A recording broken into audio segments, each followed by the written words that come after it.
meet the people and get the society off the ground. I think there's some really exciting possibilities going forward. So glad to really be involved.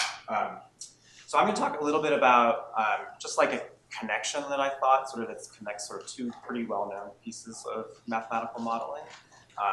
What I do a lot is the evolution of social behavior, and then to connect that to sort of ideas about critical transitions, which folks here might be already familiar with, but I present a little background in case you're not.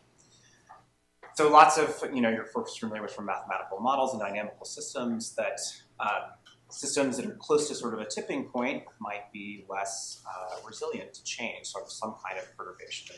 So what do we mean by tipping point? It's not just sort of an unstable equilibrium in some population, but it's some kind of change in external conditions which might actually change the stability of the equilibrium point or change whether the equilibrium point exists or not. So these are this is bifurcations in dynamical systems. So lots of examples about this in natural sciences. So of course, climate scientists have long talked about tipping points, critical transitions. So this is, this movie kind of famous example thinking about this circulation in the North Atlantic of cool, salty water, creating one of these sort of long-term 1,000-year ocean circulations that helps sort of bring warm water up to Northern Europe. And if that whole circulation became disrupted, it could change the climate in Northern Europe significantly. And the movie dramatizes very, very much what actually happens there.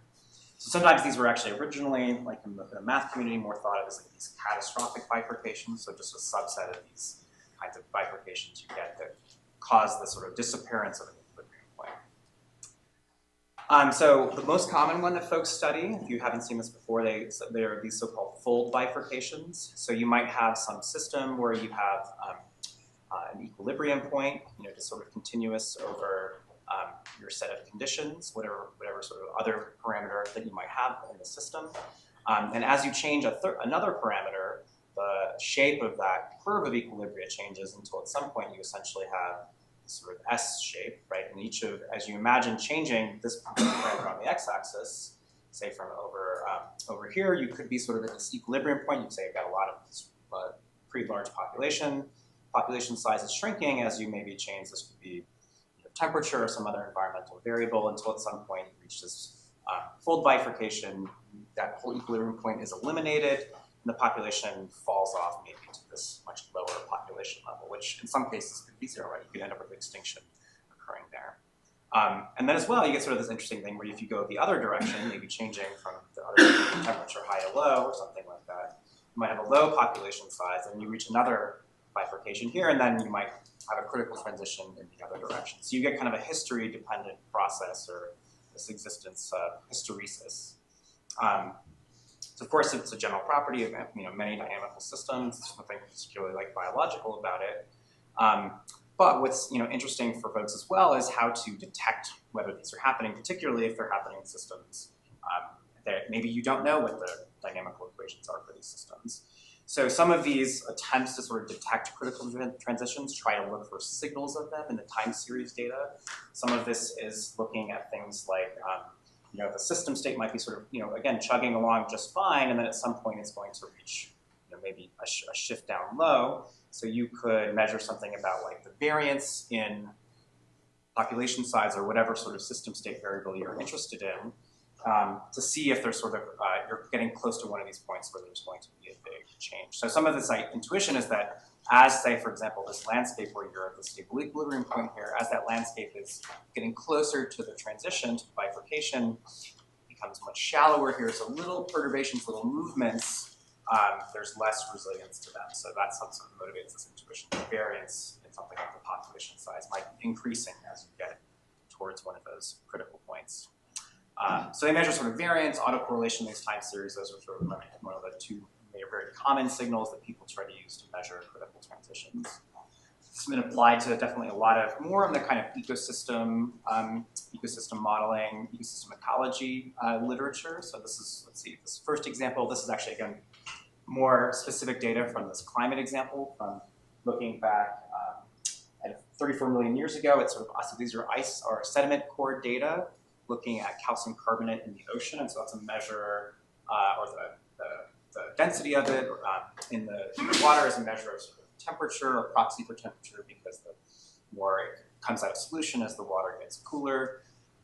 So when it sort of goes up in concentration, that suggests sort of a radical change in the climate to being much colder. So this was sort of an ice age period in time. And looking at something like this autocorrelation as a measure of maybe this critical climate transition. This is an example from a freshwater zooplankton experiment with Daphnia, given sort of a constant rate of food or declining food to sort of when they sort of reach a point where their population starts to crash. And again, measuring something like this coefficient of variation that you see it sort of to spike is that in the population, the case where they were giving declining food, where the population starts to crash. And this third example is sort of a similar cyanobacteria example from a lake eutrophication experiment.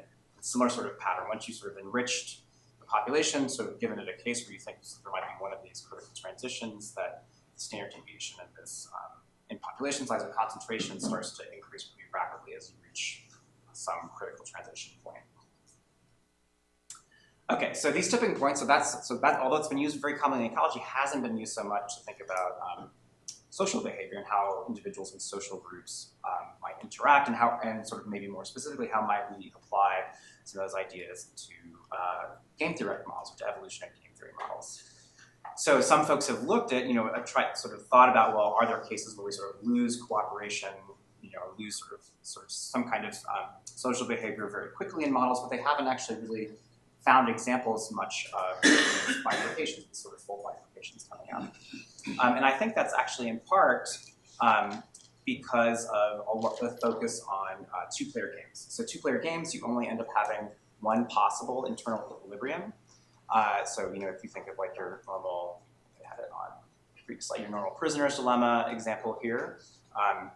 In the sort of the simplest kind of like replicator dynamic, you only have one internal equilibrium. So either it's stable and you have some kind of snowdrift game or chicken game, or it's unstable and you have a stag hunt or coordination game, or it doesn't exist at all and you're in a prisoner's dilemma game or a mutualism game. So, but with just one equilibrium, that's not enough to get one more complex behavior like this, where you have this fold bifurcation occurring. So you need one way to sort of get more complex dynamics is to increase the number of players in the game. So you can start looking at n-player games.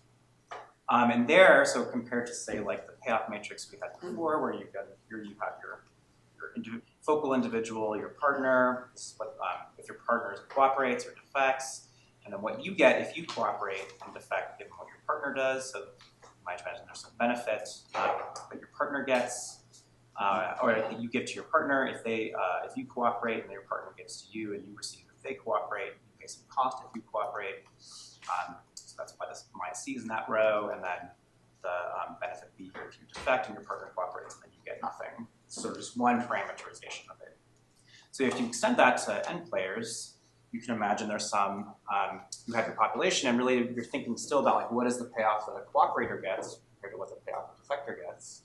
And then really as a function of how many other cooperators there are in the group. So there could be 0 all the way up to n minus 1 cooperators, given that this other remaining one individual is the focal individual, and we're looking at their payoff.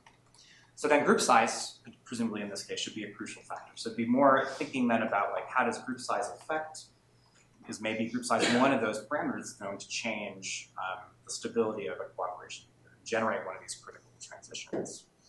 And so there's been some interesting previous work sort of looking at how complex this equilibrium structure is when you start to expand these games to n players. This is some previous work by Bocali and Tralzin. So I want to sort of suggest that we can start looking for this. I don't have any actual like full results here, but I'll sort of suggest why it might be possible. Okay. So one thing that we know is that just thinking about group size in general is that increasing group size tends to make cooperation more difficult to evolve. And this is in part because there tend to be diminishing returns if you sort of have, so for example, here have the group size and then the group productivity. And if you just even assumed a linear relationship between group size and group productivity, you still get the marginal benefit. So the benefit each individual gets as a function of group size is declining as the group size increases. And then even if you make maybe a more stringent assumption, let's say the group productivity is saturating as a function of group size, it's even worse, and the marginal productivity is declining even faster. So this sometimes is called the group size or Olson paradox for collective action, and is one of the reasons that sort of in Lynn's simple models, collective action cooperation is more difficult to evolve in larger groups. And sort of we see lots of examples of that in our very large world today. As things get bigger, cooperation can be harder.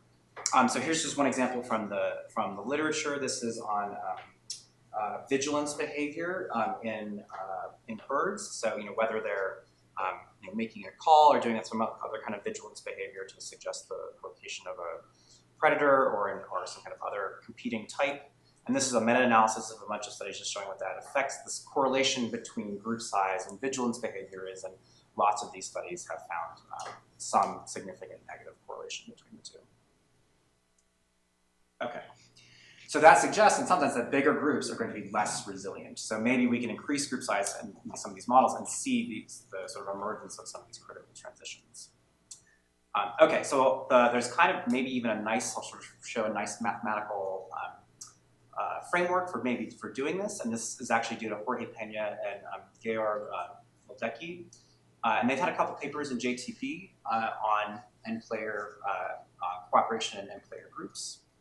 And what they make use of a nice result that these models often generate something called a Bernstein polynomial, which is something used in approximation theory and Bezier curves. So if you Photoshop or something and draw nice curves and stuff, the Bezier curves are often sort of behind the scenes doing the work for you there. And that because there's very nice properties of Bernstein polynomials, that means there's easier things to prove about these end-player games. Okay, so the setup is you have, again, this payoff matrix, basically, or payoff table, where you've got, what does the focal cooperator get, what is the focal defector getting? And so they make sort of some relatively modest assumptions that, that you sort of prefer an individual, whatever individual's payoff is, it's going to be better if there's more cooperators in the group. So if they have a cooperator, they get more payoff if you increase the number of cooperators from K to K plus 1. And likewise, if they're a defector, they get more payoff if there's more cooperators. So if we let the frequency of cooperators be X, and there's group sizes sort of in some range, and then an N max, then we just calculate the average payoff to a cooperator, and sort of assuming we're sort of randomly sampling individuals, there's no sort of meeting or matching or anything like that, then it's just sort of this expression. And we have a sort of similar expression for how much payoff a defector is getting. And then we basically can use that to plug that into a replicator equation and get the following replicator equation, where we have sort of x1 minus x, the variance here for cooperator frequency, and then this polynomial here, gn of x, which is given by this expression. And sometimes this is called the gain function, this gn here. So it turns out, so then of course, to find the equilibria for this particular model, you want to look for where there's zeros, and then in particular, you also want to look for where there's zeros where they're crossing from above. That means that equilibrium is going to be stable. And it turns out this gain function, this gn of x, this is a Bernstein polynomial. So there's many of these properties about sort of what its zeros are, and then graphical properties, so you can figure out when it's crossing from above, when those equilibria are stable. Okay, so so one of the things that we get from these Bernstein polynomials is that like a change in sign, for example, in the polynomial means that there's going to be the selection pressure on cooperation is going to be reversed from maybe selection for cooperation to selection against, or vice versa. And it also means that there's a possibility of having an internal equilibrium. So if we count the number of sign changes in that polynomial, then we get sort of an upper bound essentially on the number of possible internal equilibria in the model. So what you can do, sort of one way to plot this is imagine just sort of looking, this D here now is what we call it. This is just as the difference basically between the two payoffs, what a cooperator gets or what a defector gets, given this number of other cooperators in the group. So you can sort of plot this, for like 0 other cooperators, 1 other cooperator, et cetera. This is for a group size of 7, I guess it must be. And then this is the gain function in blue, and these are just sort of boxes here, just with those individual difference between the payoff of a cooperator and defector are. So anytime this gain function crosses the 0 axis, you have internal equilibrium, and again, if it crosses it from above, that's going to be stable. If it crosses it from below, it's going to be unstable. So you really just get a nice map of what the equilibrium structure is for the game. Okay, so so there's, now that you've sort of allowed, right, all these possible, this much more general payoff structure here, it's not now sort of the kinds of games really are, you can get any kind of complex mixture in some sense that you want of Prisoner's Dilemma with coordination game, with the Snowdrift game. So one sort of example that they sort of focused on was looking at something called like a threshold public goods game, sometimes they call it like n-person Snowdrift, although again, like I think applying like Snowdrift or Prisoner's Dilemma to n-person games is always a little tricky, but or sometimes called a volunteer's dilemma. So the idea is there's some minimum number of cooperators that are necessary to generate this public good, to generate this benefit. So we set that minimum number to M, and it generates a public good R. And so that R is something that everyone has access to equally once it's been generated. So you could sort of imagine if there's fewer than M cooperators in the group, so if there's like the individual is a cooperator and there's K other cooperators, and that's less than M minus 1, then the cooperator they basically pay this cost of cooperation and it's spread over all the other individuals who are cooperating. So if there's M individuals cooperating, then that's what they get there. Then benefit there, or then the individuals who are defecting get nothing because there's no cooperation generated, but they also don't pay any cost. If they're right at that threshold, then they sort of get the benefit here, and then there's the cost. And then if they're above that threshold, then it's split out. All those defectors are getting the benefit, and then these cooperators get the benefit as well, but pay the cost given by how many cooperators there are in the group. Okay, so then assuming the payoffs sort of match that assumption, this is what happens as you go from, say, the threshold being M equals 1 to there's total of 7 players in this group. Is that initially, when the threshold is just 1, you have an internal equilibrium point, and it's a relatively low value, so a low frequency of cooperation in the group, but it's internally stable, it's sort of globally stable. So in these kinds of volunteer dilemmas, someone wants to is individually incentivized in a sense to cooperate, but once that one person is doing it, everyone else is like, I'm good. You've got someone's doing the alarm call, I'm not doing the alarm call, but just someone has to do it. If it takes a much larger fraction, like say the entire population fraction to get the public good, you end up with an internal equilibrium that's unstable.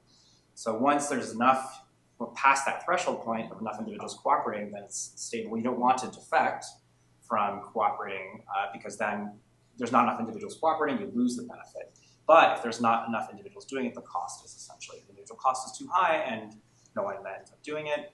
And then in between, you have, now a stable internal equilibrium of cooperation, and there's another unstable equilibrium. So you could either be here at a high level of cooperation or here at a low level. And then potentially, so this is, then if you change, this is just a particular cost value of 1. If you increase the cost, you can see that this gain function has shifted down. So there's, again, the possibility here for a full bifurcation to have occurred by shifting that cooperation down. So again, just something that, for whatever reason or not, people haven't sort of explored as much in these kinds of cooperation models. Okay, so one kind of nice result that Maldecki and Pena proved as well on this, using this Bernstein polynomial approach, was that, again, if you have this sort of situation, the payoffs don't depend, there's no explicit dependence on the group size. Again, the group size is in some range. That if you have an interior equilibrium point and you're increasing the group size, then you have to also decrease the fraction of cooperators at that internal equilibrium point. So that's sort of a very sort of general negative effect for group size on cooperation. You increase groups, you decrease the stable frequency of cooperators. So we can sort of see this in this plot here. So this is, again, this is like and the darker color is a smaller group, the lighter color is a bigger group, and so this whole gain function curve is just shifted over to the left when you increase group size, shifting that internal equilibrium point to a lower value. So that's a negative effect, but there is actually like a corresponding positive effect, and the positive effect is that because you've shifted this internal equilibrium point to the left, you've made its basin of attraction larger.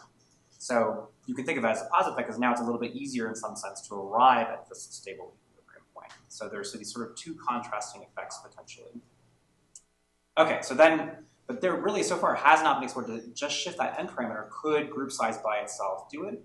So what you really need is you need this gain function in a sense to sort of fall off this x-axis to get this fold bifurcation to occur.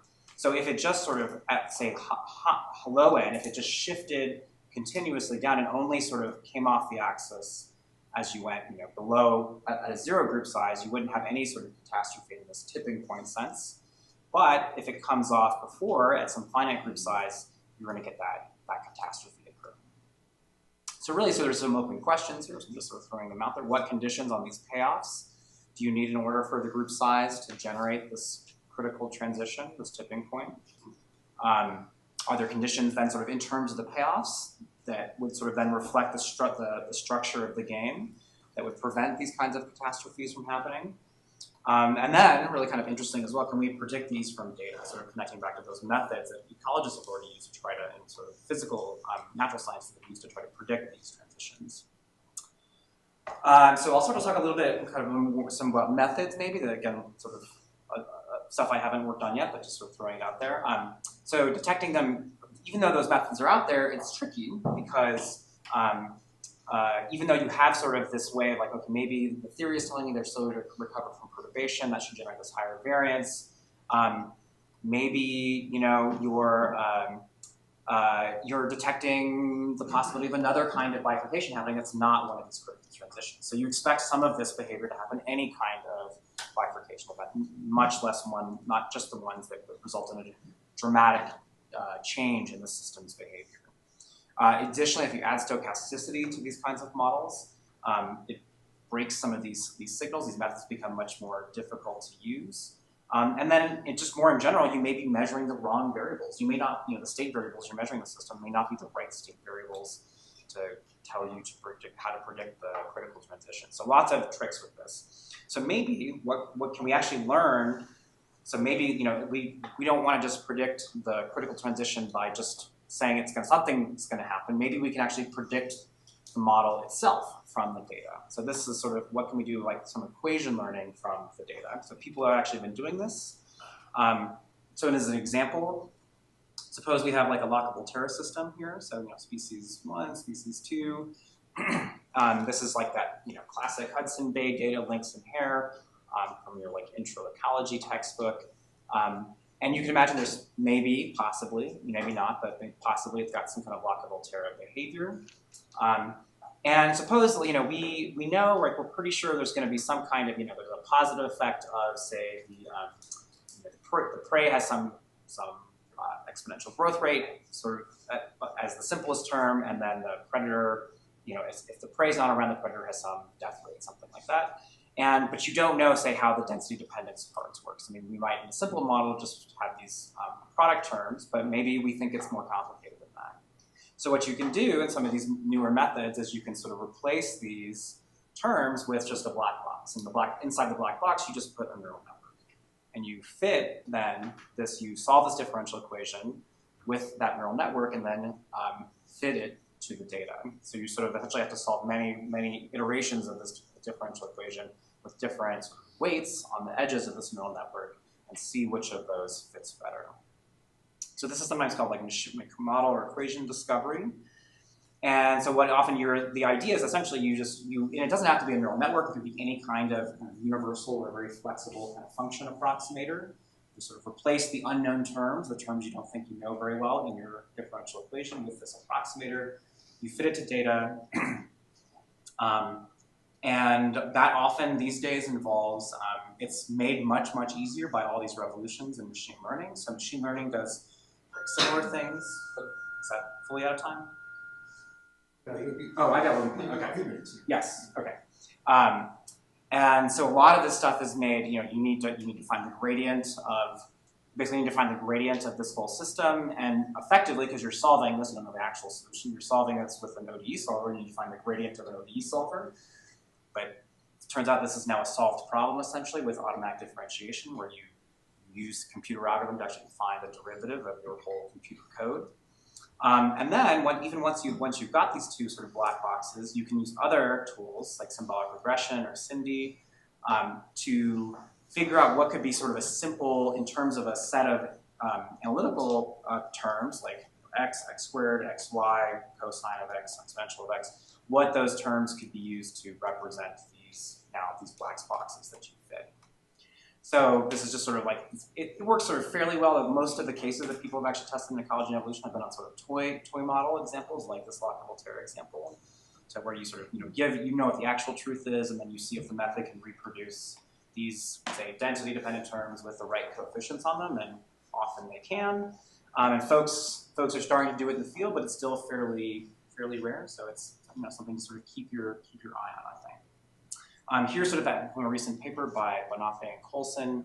They actually applied to this Odom, which one's this? Odom and Barrett data for again, lynx and hare, fitting again one of these neural networks to the data and showing that you get a kind of, what looks like a sort of lockable Terra type oscillation where there's some negative effect of the lynx on the hare and a positive effect of the hare on the lynx. So reproducing at least some intuitively some ecological interactions we think should be there. So then ideally, we could use the same kind of thing for social data. So could we then fit some of those payoff values, use some of the same approach to find out what those payoff values might be in this kind of social dilemma? And so maybe, what kinds of data, there's open questions to voter participation data as a function of community size, or time ants spent working as a function of their colony size. There's presumably some data sets out there we start brainstorming that we might be able to get. We would certainly need like enough data to fit it, so that's one of the big challenges is getting enough data to fit these kinds of models. But I think it's sort of an interesting way to think about how to then generate equation discovery, but then also, generate new ideas for how to do further analytical and mathematical modeling.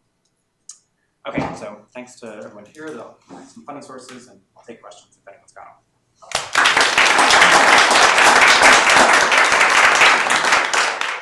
Given we're the last one before lunch, we certainly have time for a couple of questions at least. Thanks, Jerry. That was really interesting. I've been quite curious about these kinds of techniques that you talk about at the end here. And in some ways, they have to me, an uncomfortable blend of mechanistic and phenomenological. Right. So what's the end game, I guess? Yeah. So a phenomenological model often works better in certain circumstances than mechanistic, but they're talking impulse. Right. This somehow sits in between. Do you gain something from both, or do you lose something from both?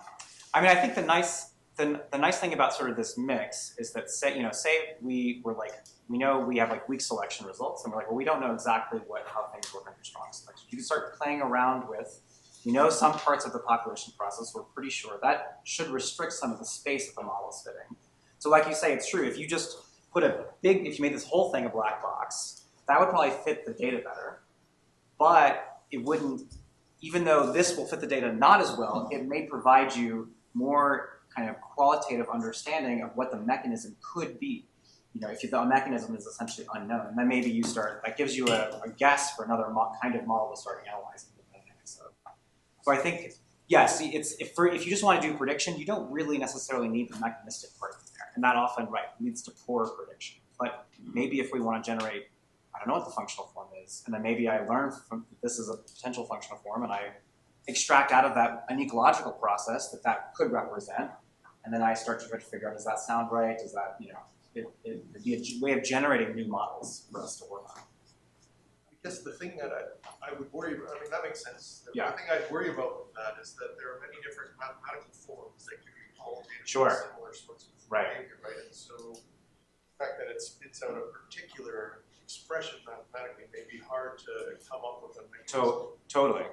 Yeah, and it's fairly sensitive to the library. Apparently, some of these the library of equation forms that you give it, or so. Yeah, there's definite issues for sure. Yeah. Yeah, I think that's really cool. But the equilibria, from the first part of your talk, they were all stable equilibria.